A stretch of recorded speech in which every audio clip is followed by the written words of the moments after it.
মেডিকেলে ভর্তিতে 14টি শংসাপত্র জাল, অবশেষে সুপ্রিম কোর্টে কবুল করল রাজ্য। অভিযোগের ভিত্তিতে 10টি এফআইআর করা হয়েছে, বাতিল করা হয়েছে 14টি সার্টিফিকেট।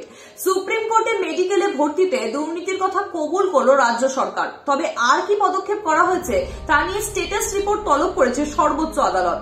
কলকাতা হাইকোর্টের 2 বিচারপতির সংঘাতের জের নিয়ে শুনানি হবে শুধুমাত্র সুপ্রিম কোর্টেই। সব পক্ষকে 3 সপ্তাহের মধ্যে বক্তব্য পেশের নির্দেশ দেওয়া হয়েছে শীর্ষ আদালতের পক্ষ থেকে।